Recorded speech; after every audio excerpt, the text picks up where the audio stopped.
when you first come into contact with the Guru Granth Sahib at a reading level, one of the first things you notice in the hymns is the theme of finitude. Finitude meaning anything that exists will pass away.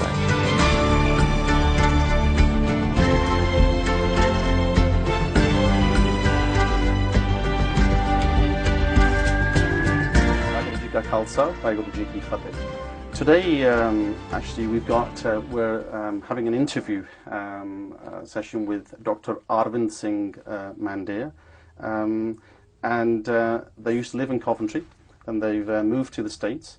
So today's program will be to discuss about the academics in the Sikh world and about what they have done.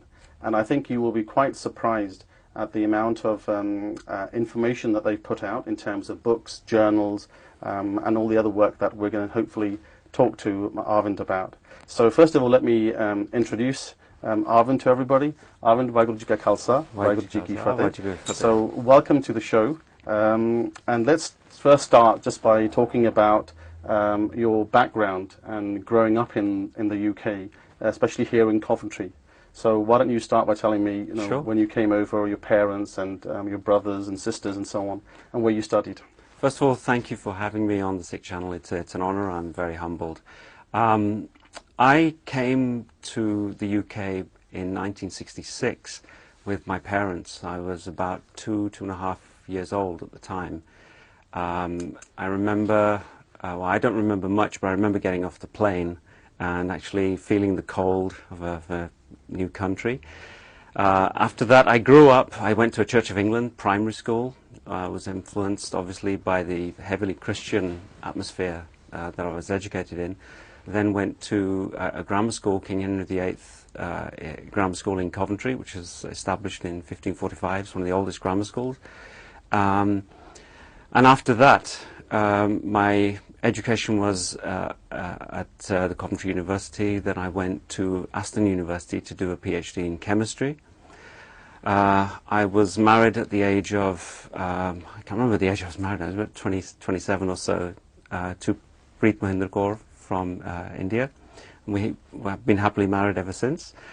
After that, I changed my academic field from chemistry to Sikh studies and philosophy. So I went into the study of philosophy at the University of Warwick, and I actually had a job there at the time, studying philosophy. Actually, before that, I was doing superconductors at the University of Warwick. I had a research fellowship and was in the physics department.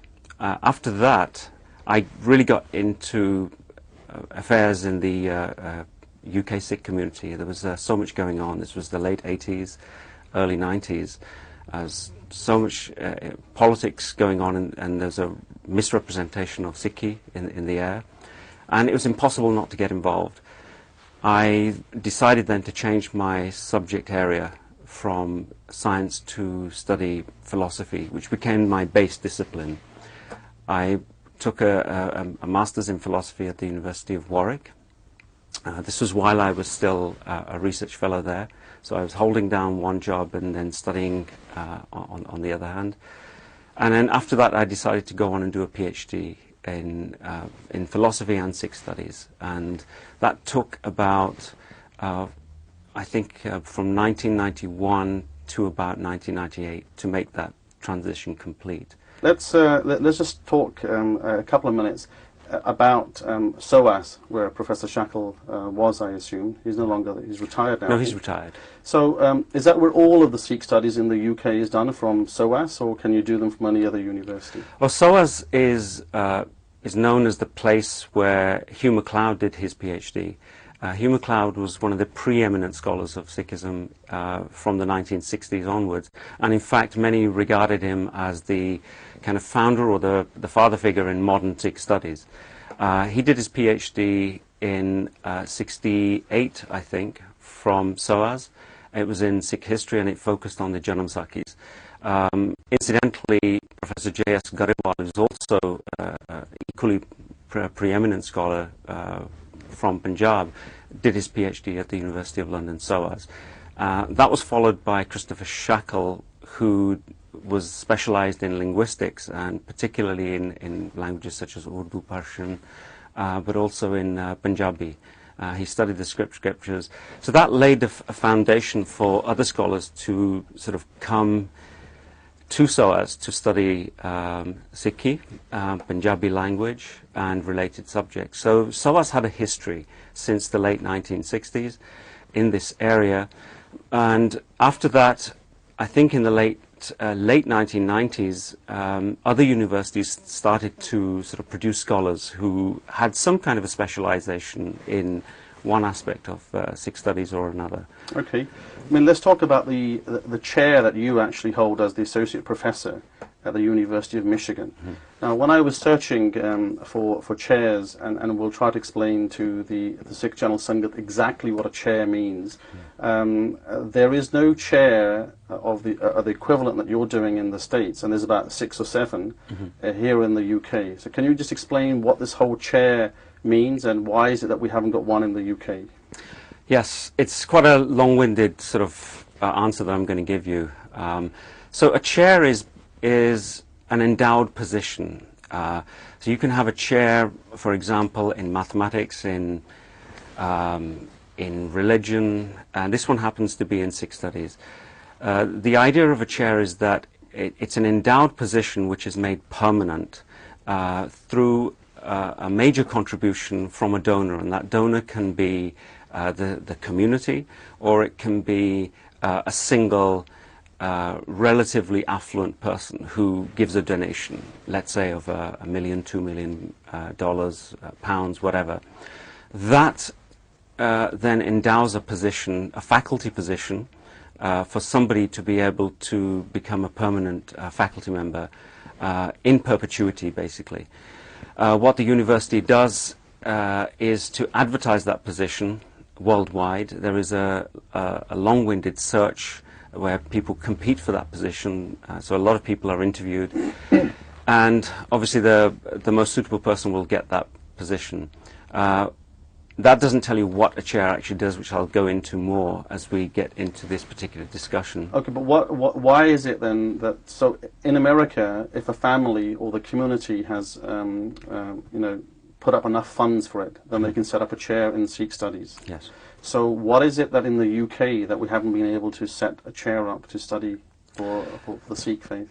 It has something to do with the relationship between the Sikh community and the university in both countries.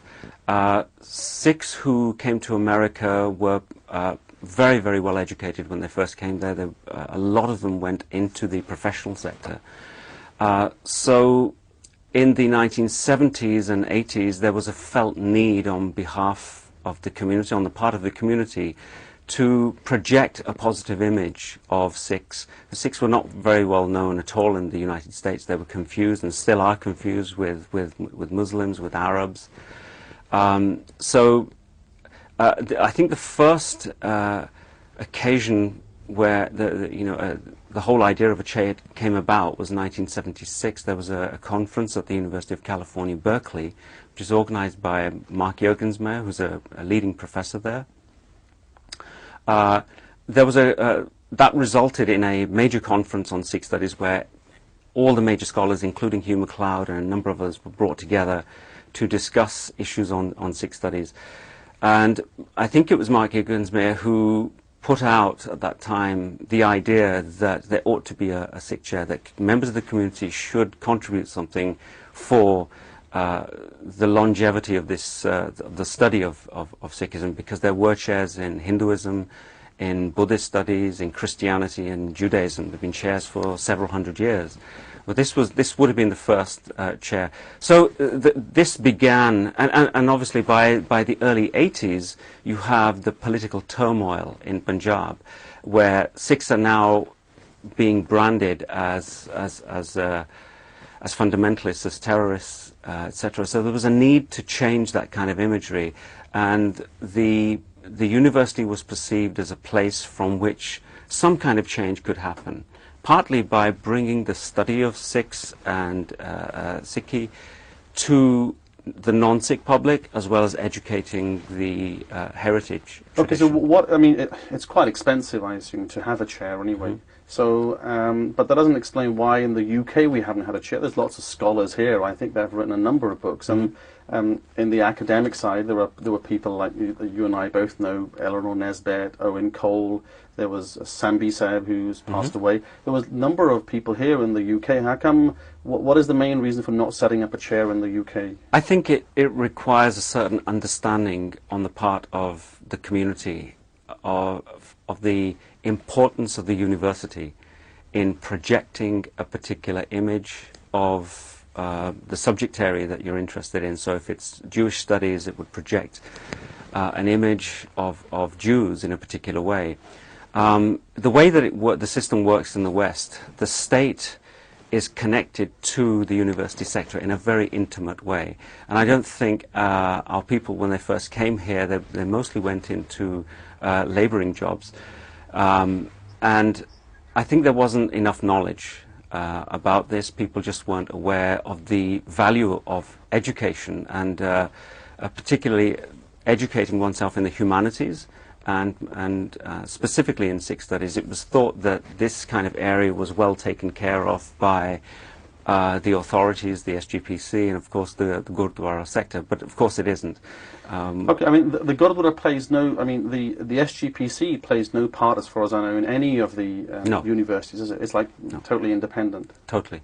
Okay, that brings me on to this question about the granthis that we have in India, who are learning or doing Gyaniship courses, and then they become Kathavachaks. I mean, they obviously have a different method of learning. I mean, a lot of it is, repetitiveness in terms of Kotalalo. And onu repeat kari jao. It's the same stories that we've been hearing for years. And so the West has obviously got a different way of how we think about something. We'd rather write something and read it as opposed to just memorize it. So how does that work with the Kathavachaks teaching things in Gurdwaras and what you're trying to do in the academic world? Is there a sort of a bridge between the two or not? There is some kind of a bridge. I mean, we have to operate within the Western sector. It has certain rules about the way one conducts scholarship. Scholarship is done on a peer review basis. So central to scholarship here is the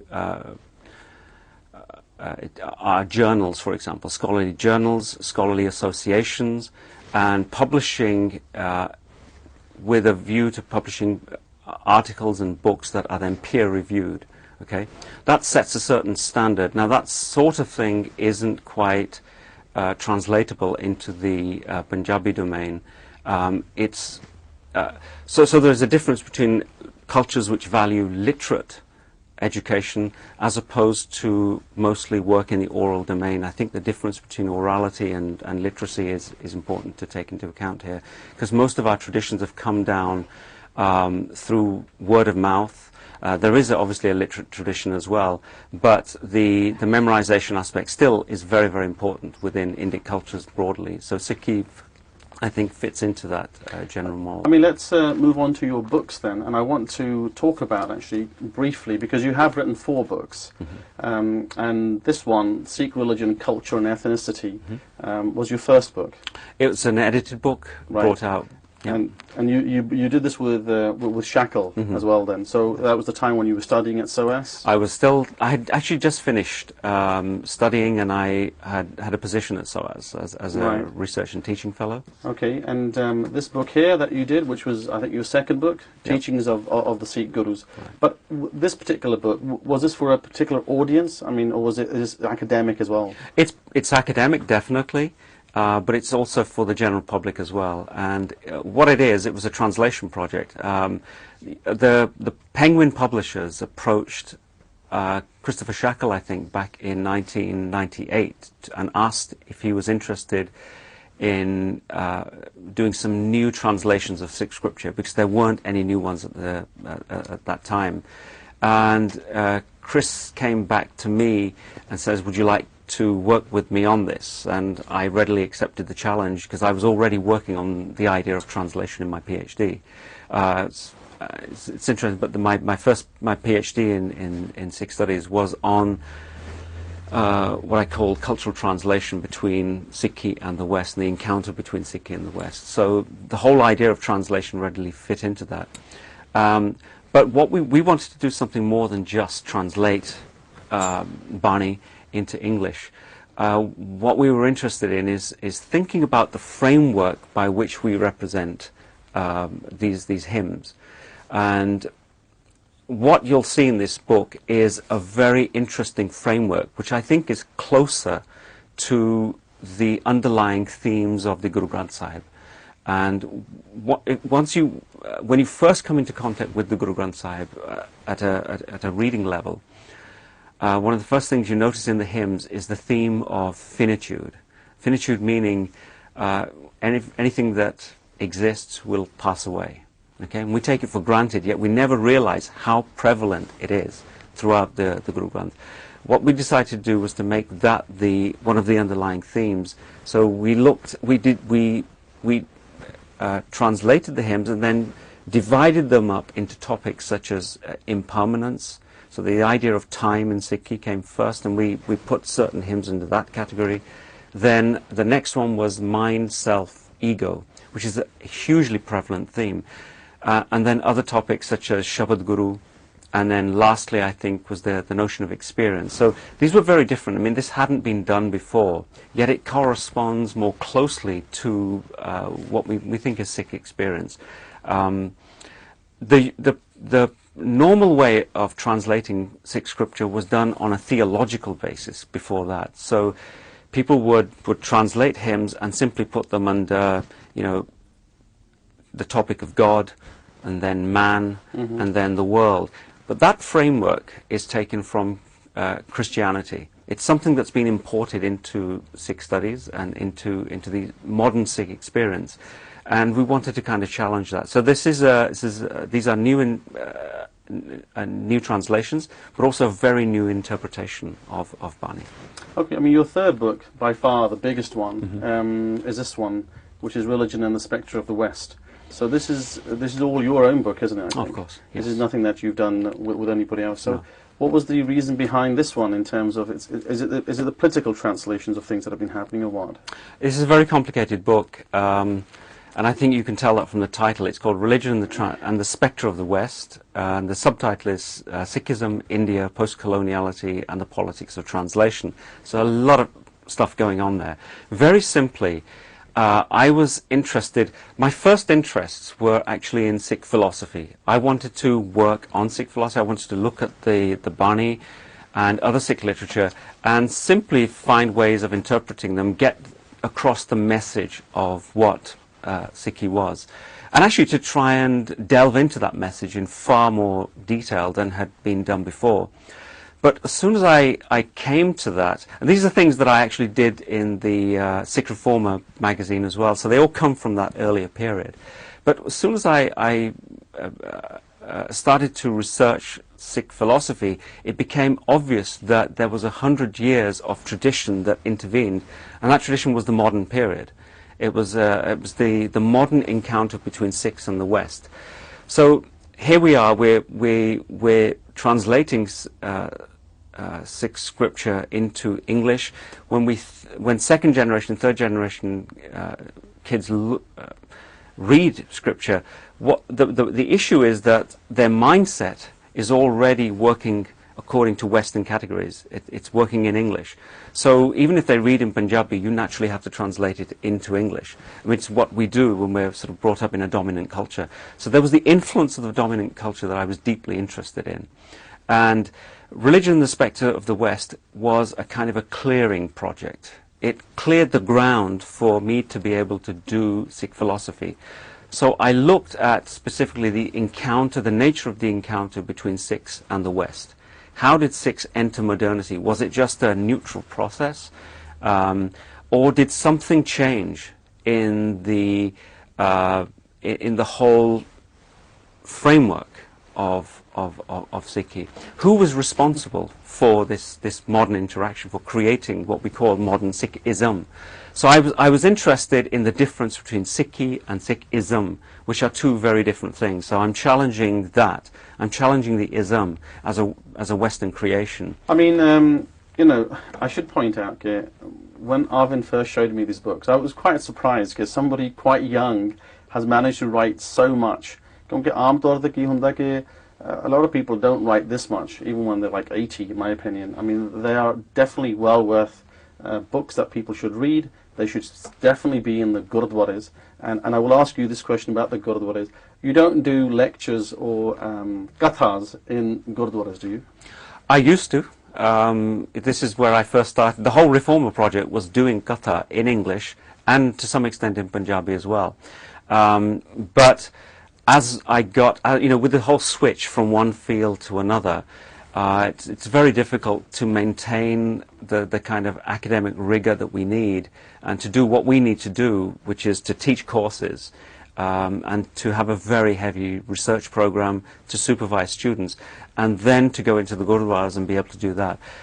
It's something that I'm very much interested in. The way that I do it, however, is in conjunction with the local community that I'm working with.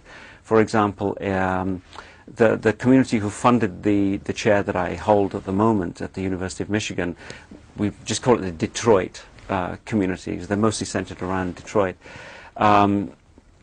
I hold an outreach program for them once a year. It's a week-long intensive set of lectures where I invite other people as well. And this is definitely, it's more orientated towards Katha, but done in English, although we use Punjabi as well. And we also explore important themes in the sacred language of the Sikhs, in Gurbani Vichar, Katha, etc., etc. I want to talk to you about 1 second about the Gurbani Vichar. I mean, is it, of all the scholars that have been, when people talk about translations, they always refer to Professor Sahib Singh. Is that, there is nothing equivalent of that in English. It would be a mammoth task for anyone to do and have that much in-depth knowledge. Although I will say that Professor Puran Singh was one, or even Kapoor Singh, who did the Sukhmani Sahib translations, but they passed away before. They've only done like 4 Ashtapadiyan. They are very near to what Professor Sahib Singh has done, was probably in Punjabi. There is no translations of any of that type of work into English, as far as I know. Is that something that when you talk about Gurbani translations or Vichar that you'd be looking at? There's a lot of study. Most of in the bigger book, The Religion and Spectrum of the West, I'm actually analysing a lot of Sahib Singh's work and the so-called Sikh reformists of the early 20th century. The Singh Sabha you're referring to. The Singh Sabha period, Bhaivir Singh's work, etc. So there are people actively looking at that, reading it. I'm one of those people. To translate it into English would be a huge task, as you've quite rightly said. It requires time, and also we have to ask ourselves what would be the importance of those particular translations, apart from just having them translated, because they are encyclopedic volumes, basically. Yes. It's a 10 volume set by Professor Sahib Singh himself. And then the whole issue, see, that set by Professor Sahib Singh is an interpretation of Gurbani. If you then translated Professor Sahib Singh's 10 volume, that would have to be an interpretation of an interpretation. Yes. Okay, so you're kind of diluting the interpretation at each stage, which is really interesting. But as I say, what would be the object? You need to kind of ask. Let's talk about the new website that you're going to set up, the Sikh Studies Forum, and why you think there's a need for setting up a new website, which is the question that I usually ask everybody, simply because if there are organizations already doing the same type of work that you're doing, what is the need to set up a new website for Sikh Studies Forum? When you say organizations doing the same for example, in America, there are, we talked about, for example, there is an organization called the Sikh Coalition. There's an organization called the United Sikhs. Other academic organizations in the chairs that you have. Right. Are they doing the same sort of thing that you'll be doing in the Sikh Studies Forum, or are you looking for something totally different? No, it's quite different. That's what I'm asking you. Right. Where is that sort of a difference coming in? And right. What was the need for that? It's actually a very different project indeed. Organizations such as the Sikh Coalition, United Sikhs, are essentially activist and lobbyist groups. the site that we're setting up, which is Sikh Studies Forum, it's coming out of the old Reformer project. You probably, I think, cottoned on to the fact that I've moved from grassroots work that I did to very scholarly work with the journal, publishing the journal. Problem is with the journal, it's done at a very sort of academic level, which is not translatable down to the ordinary reading public. What we want to do is to get people to talk about those articles at a level that people can understand and translate it back through a lay language, if you like, on the web. So that's one aspect of the project, and the site will be set up around certain what we call key categories. The categories will be philosophy and ethics, social justice and politics, the arts, which includes music and literature, and also film, and a couple of others which escape me. Oral history is another one we're doing, which we've simply called memory, but it's actually cataloguing the oral history of communities. So as communities settle, and it's an ongoing process, we are trying to get students, sometimes these are intern students, to go out and interview people about their whole sort of immigration experience, their parents, because one generation is dying off, and we're trying to capture that as much as possible. So those are the key categories on the site. What we've got people to do is to be columnists on those particular sites. So these columnists can be people who are scholars, but they're also drawn from the community as well. They're people that I've worked with, and new people that I'm getting to know as well, who hold down professional jobs but are not necessarily scholars. So they will be writing at a lay level. So the articles will be much shorter, about 1,000 words to 2,000 words. But they're articles that, and also the website will allow us to respond at a very fast pace to events that are ongoing. And the idea is for then the general public to be able to blog these particular columns, if you like, and to begin a real debate. I think we're nearly coming to the end of our time, so the last few minutes that I've got, is there anything that you want to say or touch that I haven't maybe asked? I mean, I know you've come here for just a sort of a holiday, and we sort of captured you. I wished it would have been a bit more formal, so I do want to thank you for that. And so is there anything that you want to say now to people that are watching the Sikh channel? Well, I'm thankful just for having had the opportunity to air my views, talk a little bit about myself and my work. What I would like to say to everybody watching is try to get interested more in what's happening in the Sikh academic realm. It has enormous influence in the coming years at various levels. I mean, Sikh studies, if properly done, can have an important outreach aspect to it, which is not being realized at the moment. So I would ask the community to take more of an interest in possibly creating Sikh chairs here. We need them to influence the higher level of learning at the high end, if you like, at the university sector, which is rather poorly represented here. And that way we can grow scholars who can then have an impact back into the grassroots community, and I think we'll be hopefully moving in the same direction as other groups like the Jews have been doing. I mean, they have a long history of doing this, and we're just starting out.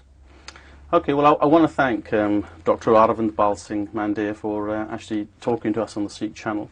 I mean, it's obvious that the work that they've done, I think, just from the books and the journals, I've not come across anybody in the UK academically that has done this type of work. So I want to thank them, and I hope that maybe next time we can have a more sort of formal chit-chat, or even ask them to write some sort of lectures where we can record, even at Michigan. It would be good if our team went there and recorded something. So with that in mind, Arvind, thank you very much. Thank you. And thank you for watching. Waheguru Ji Ka Khalsa, Waheguru Ji Ki Fateh.